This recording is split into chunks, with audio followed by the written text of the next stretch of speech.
So hello, this is the 3 p.m. Hour of the 24-hour Macroscopes event, and these two have their work cut out for them. They're in charge of the panel named "The History and Future of Macroscopes." So that is great, but we're in good hands with both of these.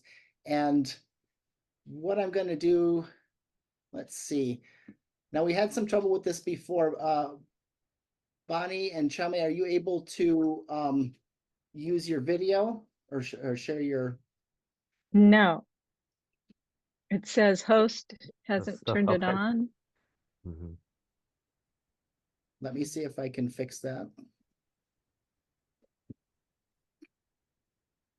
Bonnie, I just made you a co-host. Can you try? Hi, Now it good to works. see you. It works. Can you try the Hi. same for here, make co-host Chaomei Chen, yes.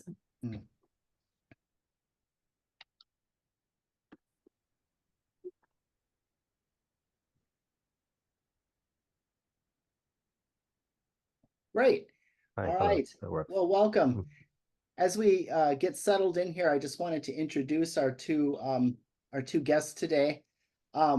Bonnie DeVarco is an interdisciplinary researcher, writer, and curator with an academic background in cultural anthropology, dance ethnology, and archives management. She writes and lectures on design science, virtual worlds, next generation geographic information systems, information visualization, VR, AR, and the culture of cyberspace. Also, she has served as an educational technology consultant to various nonprofit, corporate, and educational organizations for over 25 years. Quite a few of them, PBS, San Diego, and Imperial County Boards of Education. The one that jumped out at me, James Burke's Knowledge Web. He has a new thing on. I just saw on a new version of the Knowledge Web, which I saw the first episode of. Is very good. Bonnie was a distinguished visiting scholar with the Media X Research Network at Stanford University from 2009 to 2012. And then during her 6 years at the Buckminster Fuller Institute, 89 to 95, she served as chief archivist for the Buckminster Fuller Archives, which will be relevant for her talk today, acquired by Stanford in 1999. She continues her work with the Fuller Collection at Stanford University as an independent researcher on numerous book and museum projects. And she has volunteered regularly at Stanford Special Collections as a content expert for research and conservation projects. And near and dear to our heart, she's on various advisory boards, including the Buckminster Fuller Challenge, but very nice for us, Places and Spaces, Mapping Science. So welcome to Bonnie. And let me just introduce Chaomei, and then I'll let you, Bonnie, you can take over, and then we'll go to Chaomei now.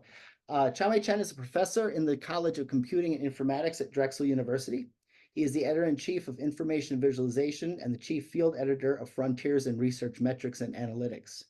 His expertise is in visual analytic reasoning and assessment of critical information in complex adaptive systems, especially through computational and visual analytic approaches. He is the author of a series of books, including Representing Scientific Knowledge, The Role of Uncertainty, The Fitness of Information, Quantitative Assessments of Critical Information, that's Wiley 2014, Turning Points, The Nature of Creativity, Information Visualization, and Mapping Scientific Frontiers. He created and maintains the widely used visual analytics software SiteSpace for visualizing and analyzing structural and temporal patterns in scientific literature. And again, near and dear to our hearts, he is an ambassador for the Places and Spaces exhibit. So welcome to you both. Bonnie, would you like to share your screen, or would you like me to share the slides? How would you like to do this? Excuse me. It would be great if you could do it. I don't have that many screens, and I'll just say next. Yeah, absolutely. Perfect. Thank you. Yeah, absolutely. Let me get this set up here.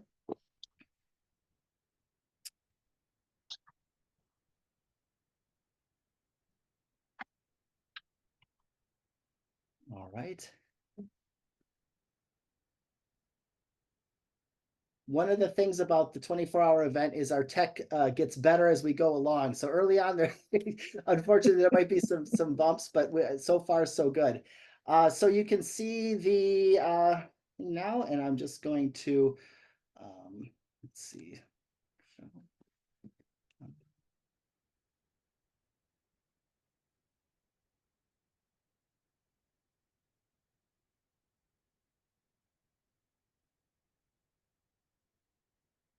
Okay, take it away. All right. Thank you, Todd. And thank you to everyone who is here today. I'm going to take a different way of going into information and data visualization, science visualization, and that is from a content perspective. I just want to say I met Kati so many years ago in the late 90s in virtual worlds when we helped create the first education universe in active worlds, which I call first life, not second life, because this is well before second life. And that really kind of set the stage for us to work together and me to join the advisory board at the very beginning of SciMaps. And it's just been a wonderful thing to see the evolution of this.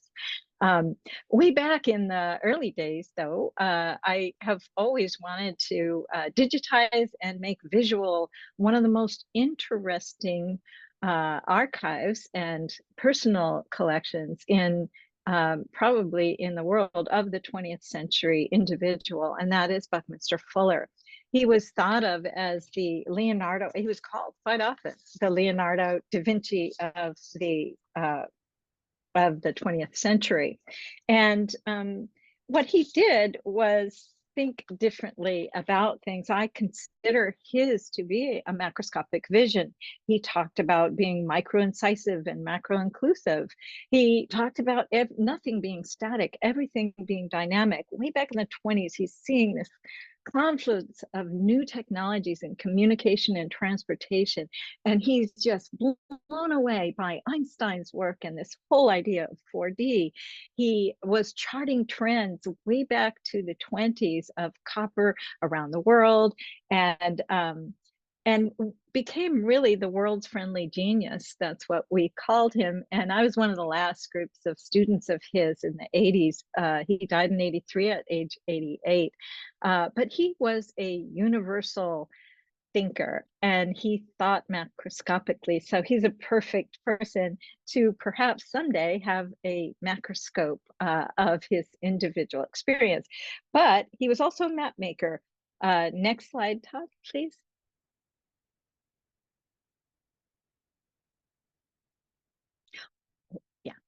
Yeah.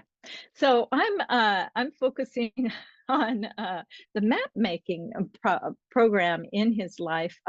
He wanted to create a new map of Earth, and this was influenced by there's a great deal of four-dimensional talk back in the early part of last century, and he had an experience where he felt like he understood we were rapidly becoming what he called a one-town world. And he tried to map that out. He felt that we were changing our transportation patterns by moving from sea to sky, from moving to air travel to instead of all on the oceans or via land. So there were three different mediums that he was looking at, and how do we depict that in a map, but also how do we depict information and chart trends using a map. And the one way to do that was to think about the world as being divided into 100. So if you were looking at population, you can express that through the dots that represent 1/100th of humanity that's growing. He did population visualizations on a map just like this. So looking next to One Town World, this was in 1927-28. His first daughter had died 5 years prior, and his second daughter was born. His first daughter, Alexandra, died of childhood illnesses that he thought would have been prevented if there was better shelter systems. So that's what he devoted his life to. But he thought it was so important not just to look at shelter, but look at the world that the shelter is in, and also this progression of change. And how do you make mobility and adaptability part of the shelter system, or prefabrication? And equal distribution throughout the world. So the map was really essential in this. Fortune magazine was where he showed his map for the first time. It didn't have a grid because what he wanted to do was depict the sphere on a flat plane. And the way he did that harkens back to Archimedes and the Renaissance artists, people who worked with polyhedra, who circumscribed and inscribed the sphere.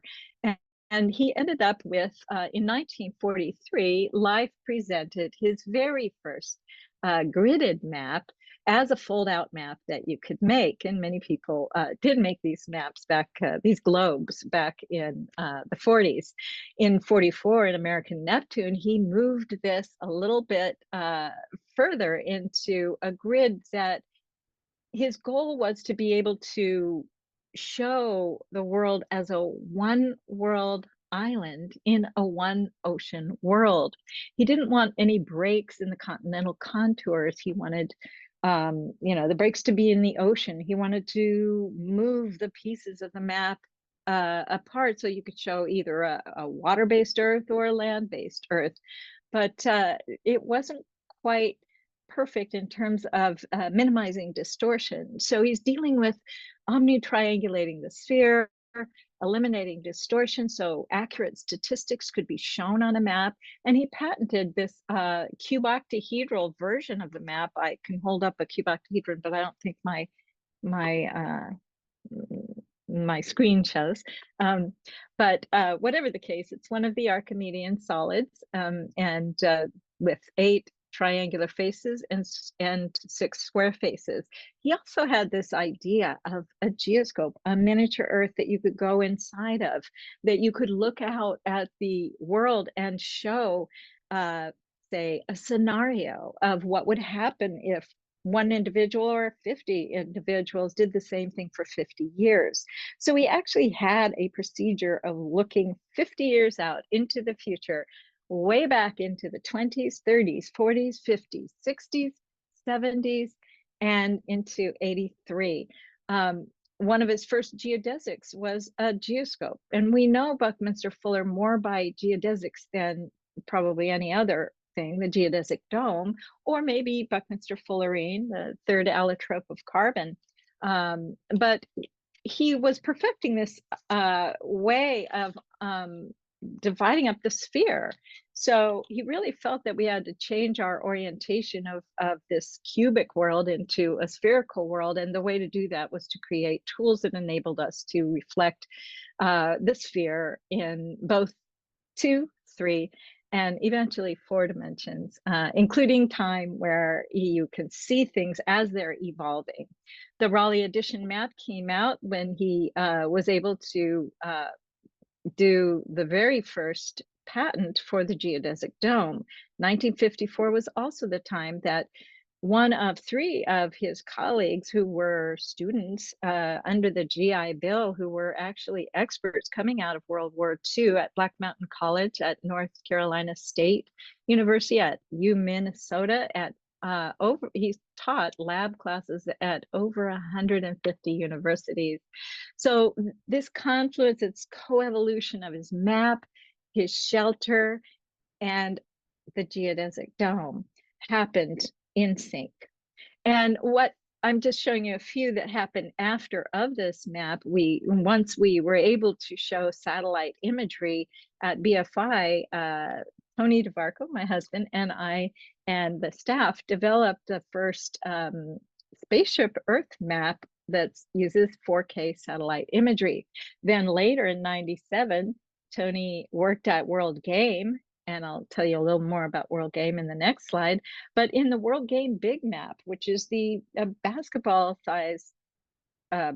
court size map that the World Game, his conceptual tool set for scenario building in a collaborative way with many groups of people, could be done on this large map. This is in the American Museum of Natural History in New York in '97, where it debuted. Next slide, please. Thank you. Again, along our small multiples and the evolution of these ideas, particularly for the geoscope or the miniature Earth, or at U Minnesota in 1956, he called it the mini Earth, MINNI for Minnesota. He built these at Princeton and Yale and MIT and so many universities. Now, in 1964 and 65, oops, go back to the multiples. Please. Thank you. So he was, as I said, he was building his first geodesics were actually geoscopes. And over here, it's based on the rhombic tricontahedron, which is another family of polyhedra. But he actually had 3 different ways of doing geodesics that were designed and perfected by Shoji Sadao, Don Richter, Duncan Stewart, and Jeffrey Lindsay in Canada. And then with the Union of International Architects, he was able to create a 10-year program with, or visualize what might happen with a 10-year program that brought all of the architecture students around the world into a group that collaborated to turn the ship around, as he would say, we might only have 10 years to work with. So that's what he was thinking in the 60s. And he built these one-person geoscopes. You can see on the one-person geoscope and the data and the transparent panels on the right, you can see how he imagined that the data that would be shown on these transparent panels, ultimately it would become, the panels themselves would be screens and be computerized and be completely in sync with a very large Dymaxion map on the wall. And he would play, again, the world game, not war games, creating a map for world game, the opposite of war games. He also envisioned and put forth this idea of a 200-foot diameter floating United Nations geoscope with Shoji Sadao. And just a little more on Shoji, who was one of my mentors. I had many mentors who worked with Bucky, and he was certainly one of my my favorite people who I got to work with. In any case, they both put forth a few different visions, one of them being this, never built, of course, but round about 1964, they decided to put in a proposal for the World Exposition that was going to be held in Canada. And the proposal would be, thinking about the Eiffel Tower that was done for a previous one and still stood, was 400 feet high. And he was thinking about 400-foot diameter geoscope where you could put people inside of it, put the Dymaxion map on the floor, make it be completely computerized and in sync with the geoscope, and then scenario building and world game could be played. This would have cost millions of dollars. So they ended up bringing it down to a 250-foot diameter transparent geodesic, which now is really emblematic of expositions, but also was Don Richter, who worked with Bucky, who created TEMCOR for clear span domes. He was the one who they worked with to create the Spaceship Earth sphere that we see at Disney World. And in 2000, just going through to some technological breakthroughs, able to put Todd Ulrich of World FX was creating huge globes. I think this is the 20 or 25-foot diameter satellite globe, 1K imagery on that. You still don't have the computerization capability there. But then again, another thing started happening with the confluence of not just technologies, but satellite imagery and efficiency of big data, which all of you are very familiar with. How do you make sure that that can be clip mapped to be able to fly down and everything seems seamless? So we were also working with a group, GeoFusion, who came out of SGI, Paul Hansen, the developer of the geomatrix, I worked with him to try to create nested globes that we would actually put many different types of information on for this geoscope vision. But now, of course, we have Google Earth. Well, when Google Earth was getting ready to purchase or actually subsume one of these companies, the other one was Keyhole, and that's what they chose. Geomatrix ended up becoming very popular with in other domains, but as you can see with the Google Earth, the way that what you can do, what your general kids can do, anybody, any age, you can play with Google Earth, or you can use it as a tool. And this is what Bucky envisioned. Only, again, he lived in a physical world. Next slide, please. Thank you. So I want to go back also to Fortune. I was showing the energy map that he had done in 1940 for the 10th anniversary issue of Fortune magazine.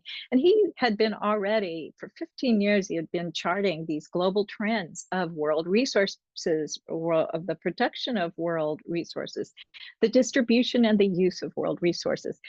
I don't know, and I think Tati will know the answer to this, but I think he may be one of, or the earliest to apply information visualization to better understand long-term global trends. He was thinking globally way back in the beginning of last century. So for Fortune magazine, which he was the tech editor of, he was able to present this and many other information visualizations of the time. Of course, they're linear, but ultimately he was working on a spherical way to distribute this information, these statistics, and show them in process, like a macroscope, like many of the macroscopes that are featured in the CIMAPS exhibits. So next screen, please. So I was very excited around about 2008. I proposed to the one of Bucky's maps that were in the World Design Science Decade documents, the 10-year plan for student architects to change the world when it needs it the most. That's where we are right now anyway. So this one is real exciting because it shows the same kind of thing that was being proposed at the same time in 1965 by Gordon Moore. This is showing the acceleration curve. He called it accelerating acceleration, or the acceleration of evolutionary trending. And again, going back to this transportation, communication patterns, this confluence of technologies that make us all become global citizens very fast. And maybe he didn't believe it would happen politically. He believed it would happen by virtue of artifacts and technologies, and that confluence of technologies that's possible after they all start getting better, more mature, and you're able to use them in conjunction with each other. Next slide, please.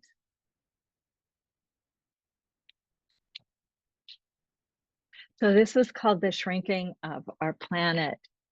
And he worked with John McHale, designer, to put this whole program together. And this is the program that was being presented while his geoscopes were in the Tuileries Garden in Paris for the UIA in 1965. This was, for me, one of the most exciting maps that he did, because he was much more interested in showing things, the dynamics that are going on, versus just, this, here we are, this is what we're doing, but rather that he called it the curves of change that he really wanted to articulate visually. Next slide, please.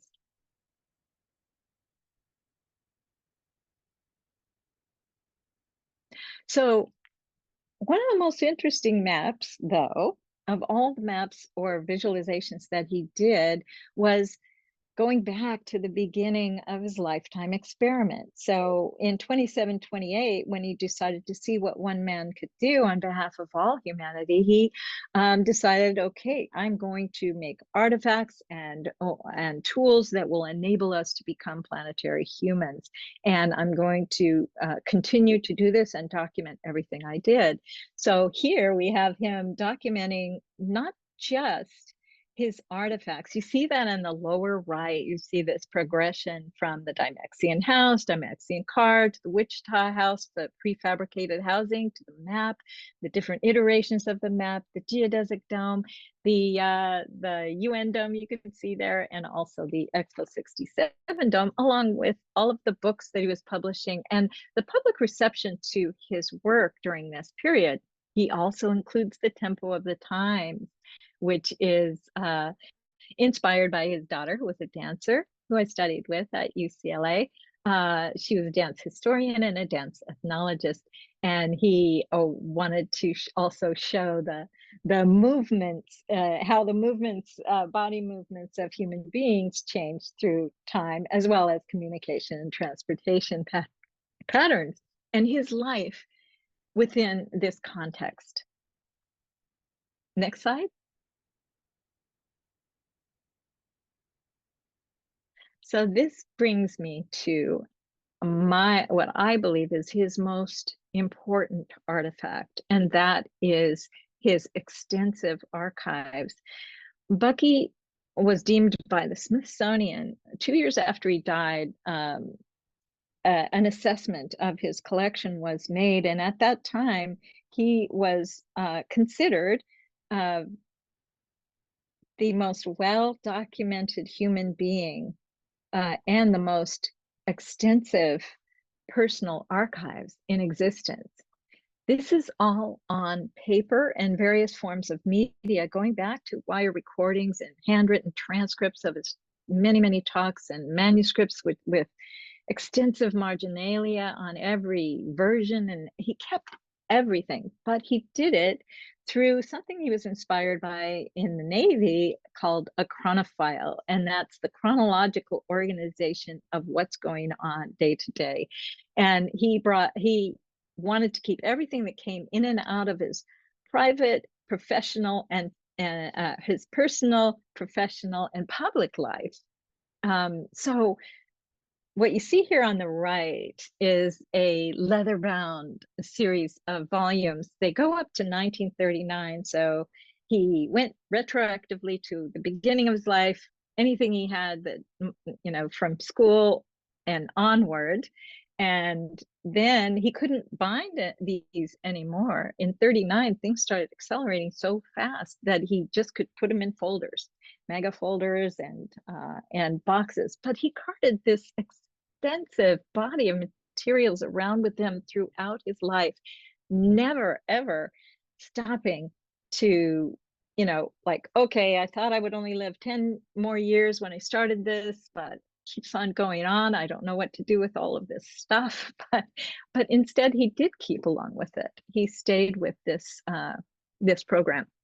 In any case, the cross-fertilization of his work with many figures in society is a very important thing. And these people included, I'll just tell you some of the names. He worked with Margaret Mead, Gregory Bateson, Alvin Toffler, Arthur C. Clarke, Arthur Loeb, crystallographer Don Engber, Frank Lloyd Wright, Louis Kahn. He had so many innovators in every decade of his life. And how could we visualize that? All of the material is there, and as much of the metaphysical information, the meta information is there to do that. Again, he was looking at process. He saw himself as an evolutionary process, and he always said, I seem to be a verb. And he even wrote a book with that title, along with his friend Marshall McLuhan, when he was finishing up Medium is the Massage. So I always imagine being steeped in visualization that the geospatial social network, you could visualize this, that much of what was going on, he didn't know he was actually documenting something that would become a longitudinal study of genius, but that's what he did. Next slide. Thank you. So in the Dymaxion index, he created an index as he went. There were 20 different sections to his archives. And when I worked with it originally, there were, you could go to each section. I would work with museums and writers and researchers and so many different people with different perspectives to really understand how to pull together, say, everything from 1953. You could go to the chronophile, you could go to the library, you could see what projects he was building, the Ford Dome being one of his earliest beautiful, beautiful domes. And he had thousands of photographs, thousands of pages of manuscripts, thousands of transcripts of talks. He wrote 22 books, got 47 honorary doctorates, and all of these things he kept, including a lot of the tools that he had, the drafting equipment, the audio-visual equipment, etc. This archives was acquired by the efforts of Roberto Trujillo, who is the head of special collections at Stanford, and Michael Keller, who's the head of all the libraries. They were able to acquire the archives in 1999, and now it's been almost completely processed and available. It's one of the most used collections in that collection, and it's also part of. It's surrounded by a collection of living Silicon Valley archives and the history of technology archives, the biggest collection of the history of technology. The Barkas collection is there. So it's a perfectly suitable place for his work. And next slide, last slide. The one area that I think is the most exciting and easy to access, I believe, and I'm asking all of you a question, really, is how could we do this? How could we work with this? Was his lectures, projects, days, his itinerary, which was hundreds of pages large, 4 fat notebooks of printed out. But I believe that we have digitized but not OCR'd. Now it's so much easier and less expensive.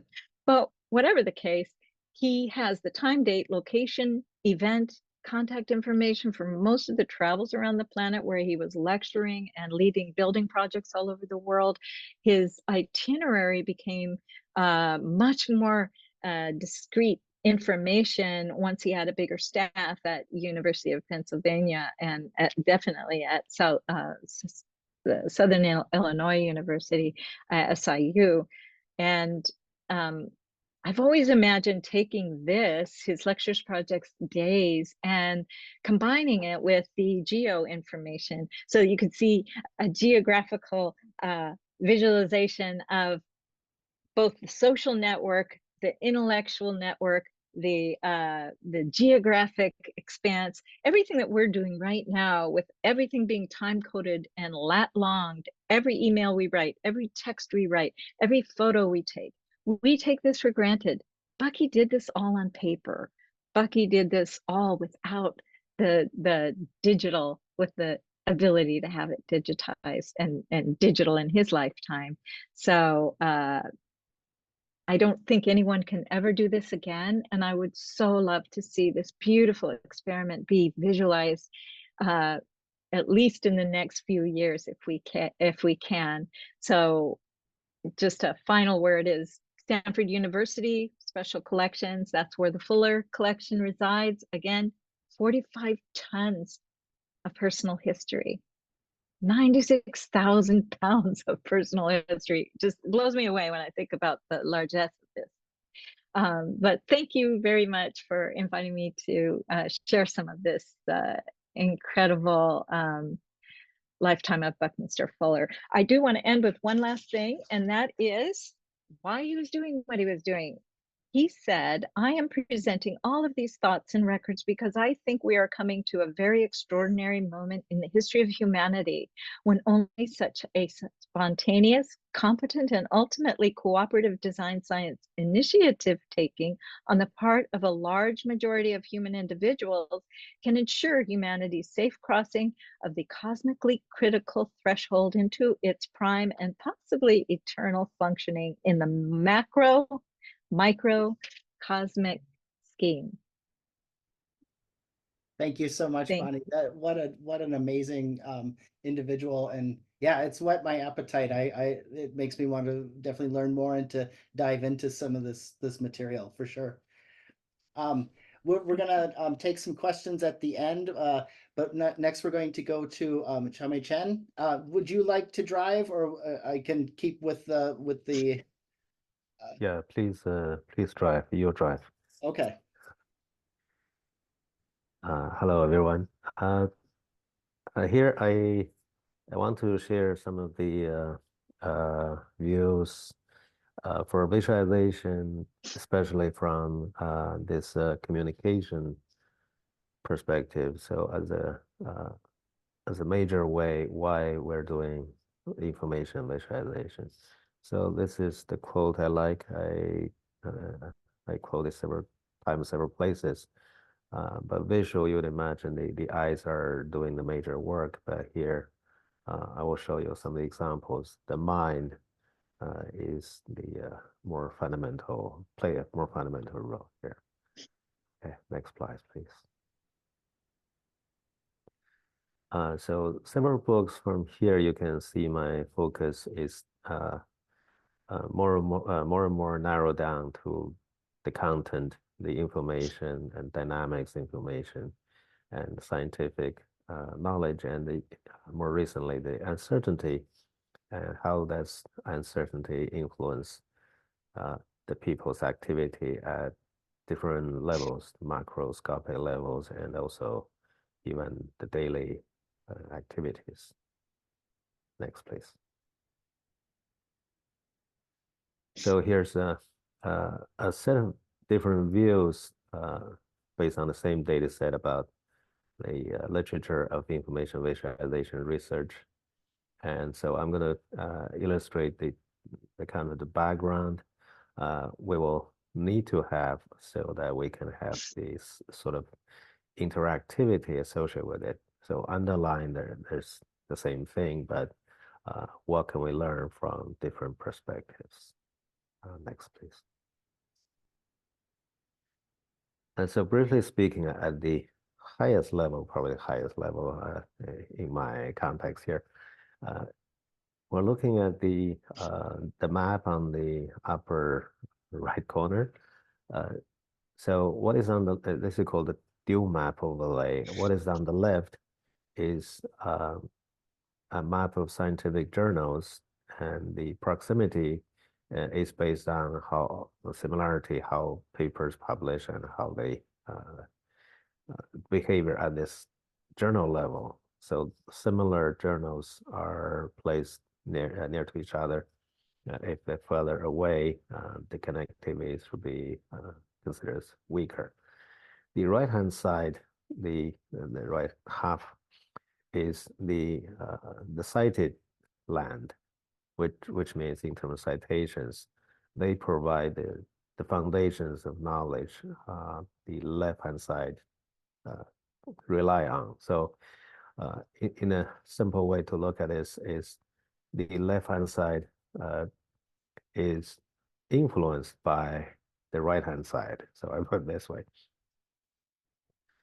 So if you look at closer, or repeatedly across different disciplines, different data sets, different topics, there seems to be something in common emerge. So this is like we're looking for some sort of vocabulary, behavioral dynamic vocabulary, so that we can simplify what's going on. So the arrows here, I put 4 different types or different ways for interdisciplinary interactions.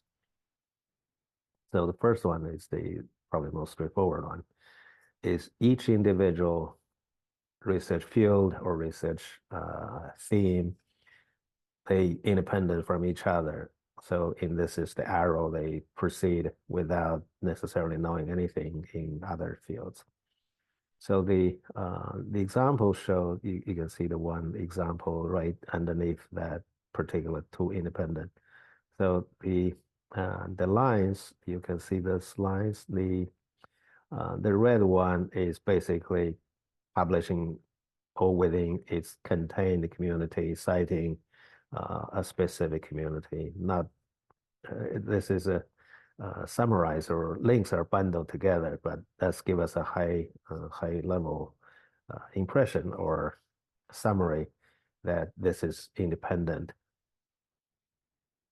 The one in the middle is follow the this divergence, is like start with a single common starting point and then go different directions. So this is you can also see the example underneath that. It shows 3 different citing areas or the focus of research. They are influenced by a single area of knowledge. So body of knowledge or knowledge. So in this case, you can think about one single contribution in terms of the knowledge development is later on picked up by at least three major areas. So this is one way how science can move on. The third way is the merge. So merge, you can see 3 or multiple different lines, they merge together, they join together. So on the third example here, you can see this, how this could happen. 2 different areas, they become one. So if we look at them now, they are citing both of them, but they become a single common established new area. So the fourth one, crossover, and this crossover is like you have, for example, the red ones citing from the left, citing 2 areas on the right. So that means they draw inspirations from at least 2 different areas of knowledge, and then they produce their own work. So similarly, we can also see the other part. So if we're familiar with this map, we'll know the red ones are mathematical, computing related disciplines. The blue or the same colored lines, they're really interesting. They share the same areas when they cite them, but when they publish in a different context. So that's these 4 vocabularies, or like the 4 basic building blocks. You can see on the upper right, usually we will see the combination of different patterns, but adding together, we see a wide variety of this kind of activity. So this would be a high level pattern we're looking for. Next slide, please. So as a comparison, I put this together here. On the left is what is called the burst detection. The burst is sudden increase. You can see that the phrase information visualization on the upper left. They have a specific period of burstness, which means the attention they had during that period of time is extraordinarily much higher than the peers and other topics. So you can see the general structure on the right. But about 10 years, I think about 10 years later, the visual analytics, which is considered as another generation, but in terms of communities, they have considerable overlap, but they have some distinct differences. But if you look at the map here, the dual map overlay, if you look at the structure, they don't change. They don't change essentially. We have the red lines, we have the yellow lines, and they remain about the same. So at this level, at this point, so we can see that in terms of philosophical science or higher level theories, the structure remain to be the same. But we're going to see some signs how and where this can go and could happen next. Next, please. So this is a level of abstraction or representation below that the interdisciplinary level. So this one on the left, this is our current data set was on the left. What is interesting here is I'm showing several other examples from other data sets. So it seems that it doesn't matter which kind of research topic or research areas, you'll always see this kind of way that you can divide a research topic field into these like seemingly parallel lines.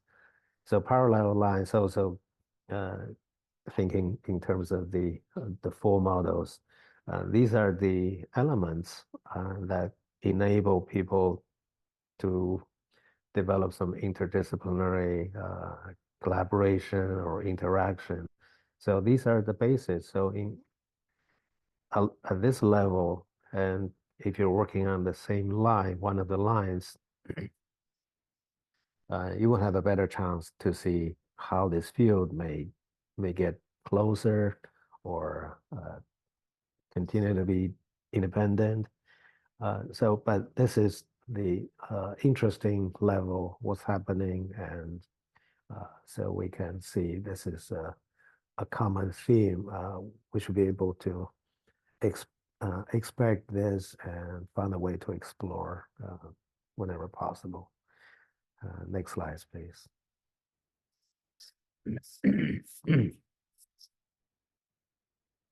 So here, this is one example. One example I've looked at for multiple times. The topic here is mass extinctions. By itself, it's interesting, dinosaurs extinction and other major extinctions.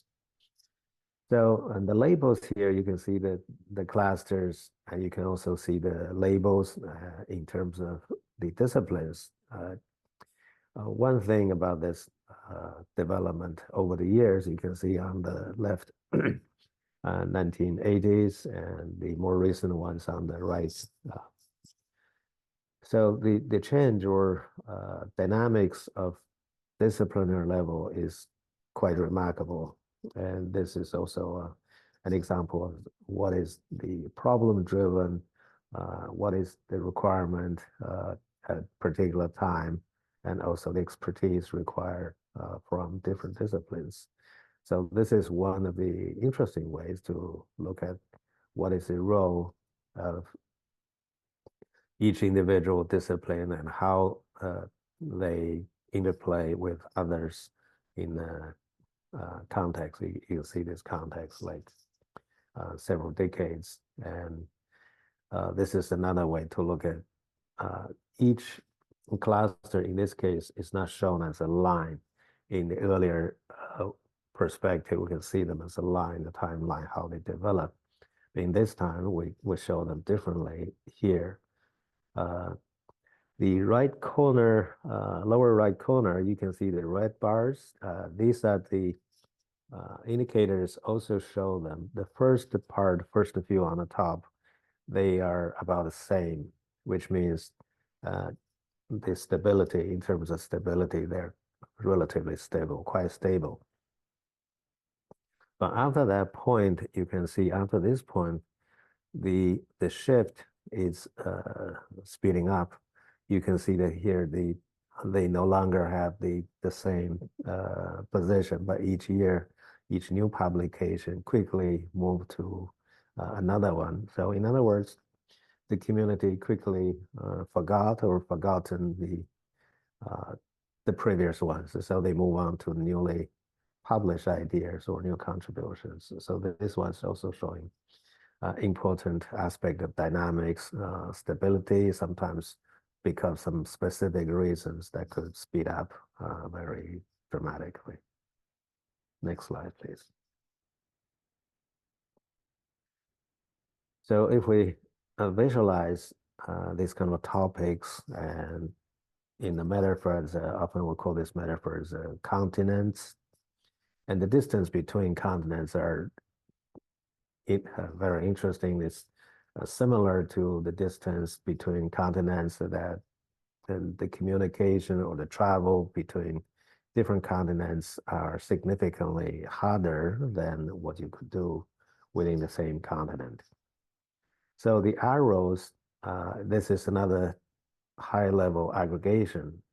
The arrow shows to what extent one continent of knowledge or the intellectual contributions, to what extent they rely on another continent or rely on the knowledge from another continent.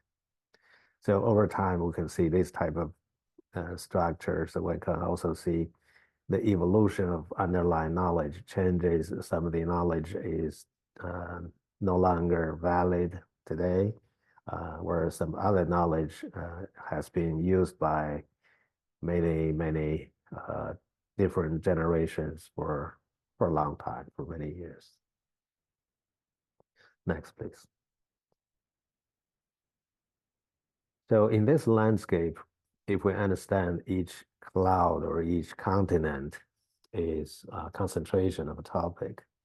So one thing important here is how can we track the change, the significant change, in particular, the kind of transformative changes, the revolutionary changes. We look at the whole thing as a structure of a system, of a complex adaptive system. So sometimes the trigger like this is one particular year. During that year, you can see lots of lines connecting, in this case, connecting 3 distinct continents. So the way it works here is you can imagine if the force becomes stronger, if you keep adding lines, the force of drawing these 3 different continents will be getting stronger and stronger. Eventually, the 3 continents may get together, become a new one, a bigger one.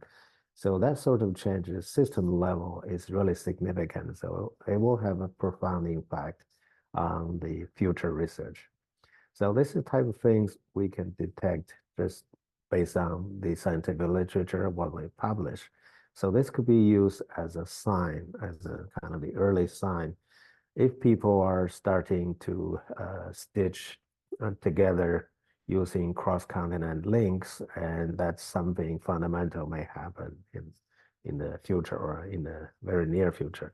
So the lower right example is some indicators to identify the single publications that may have such effect.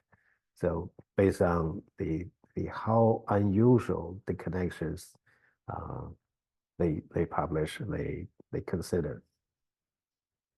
So this type of information could be useful to guide us the area. Where should we look for? Where should we pay attention if something really happening in these kind of areas between continents? Next slide. So again, let's go back to this information visualization data set. In this example here, you can see this particular cluster. This is deep neural network. This is really recent because the color is yellow up to the most recent years. So we will understand why is there the AI, development of AI. And also what is interesting here is the lines, the arrows, they pointing from this deep learning, machine learning, AI, this new attention, but the arrows to almost large number of other topics. So one thing we can expect from here is the new, what do you call it, revival or as a new arrival of AI is going to have this large scale impact The fact here is what the arrow shows. People are revisiting, at least revisiting almost all the topics that across the landscape. So in other words, this could be the time just before some very significant transformative change, because of the new work, the new knowledge is applied to revisit earlier questions, earlier methods, and before long, this new lines added. So the structure of this system, you could see that the gravity will make the lens change a lot. So that's we're probably just at the beginning of this unstable period of time. So because of the arrows revisit all the topics and subject to some fundamental changes. Next slide, please. So this is another view of the same data set. What is interesting, if you look at the right corner here, which is the most recent one, the keyword or the black is a black box, and that indicate how the recent use of AI and also possible future use of AI, how would that influence data visualization, information visualization. So you can see the role of those explainable AI. But the general thinking here is how do we deal with this black box? How do we understand the inference processes, the reasoning processes underlying everything we see? So that gives us some direction or indicator. So you introduce the power of new technology, and then the new technology is so powerful, and it's natural that everyone will revisit everything they have been doing, they have been thinking or planning to do. So that sort of change will be certainly expected as a next step.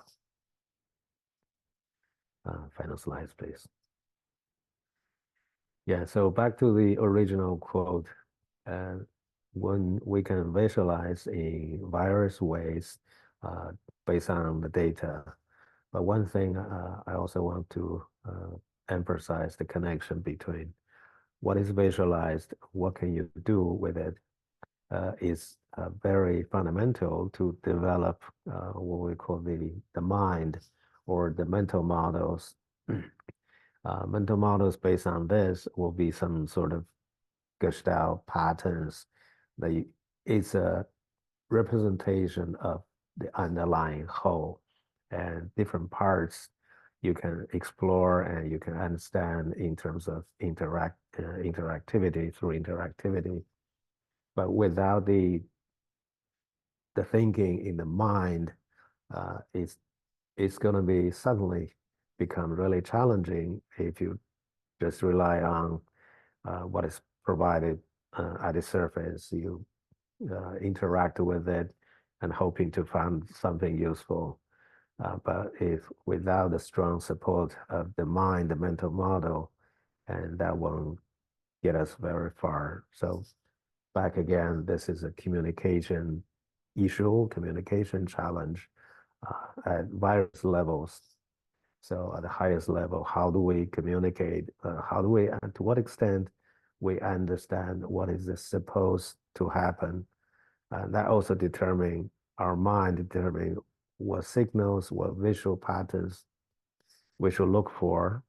And on the other hand, if our mind does not have that knowledge or awareness, even the pattern presented right in front of us, we may miss it. So again, it's like this could be an education topic for user to understand. Things may not be as easy as they appear. The interactive, you can start to do something about it in any case. But what you may learn is pretty much influenced deep down in terms of the mind, the mental models. I think that this will be my last slides, and this is my main message. Thank you.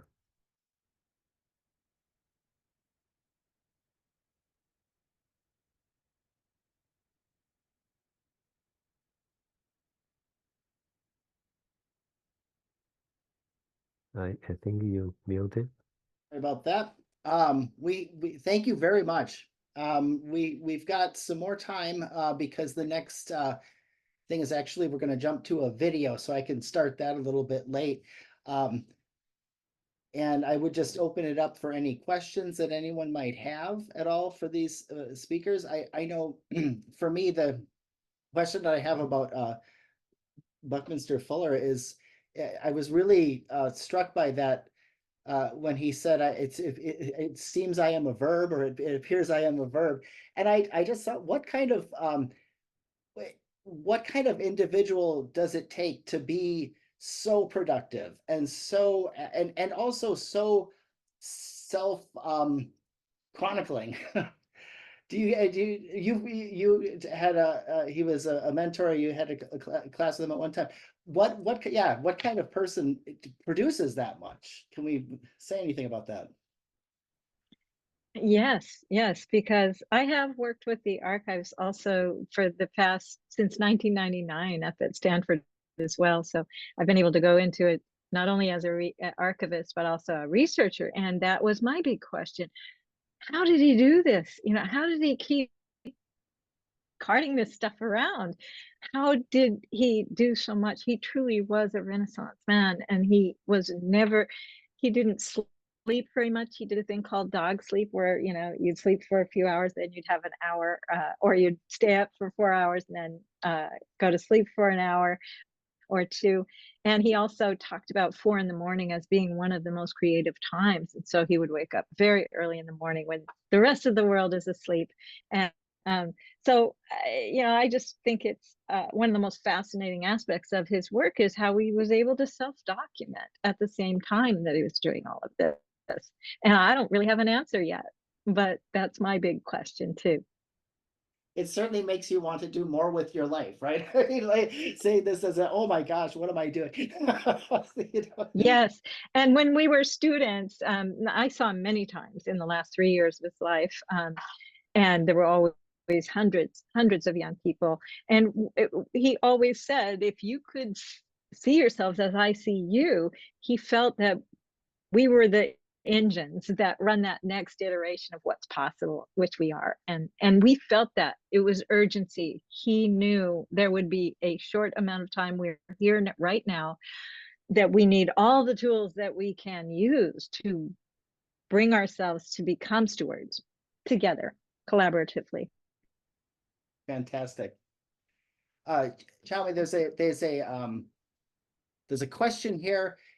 Is uncertainty needed for creativity? Is that a prime ingredient for creativity? Yes, I think the short answer is yes. I can elaborate more, but especially for the scholarship, without uncertainty, in fact, if the uncertainty is dropped to certain levels, people will lose interest. They will no longer stay in the same field of research. They would move on. So in the mass extinctions example, we see that quite clear.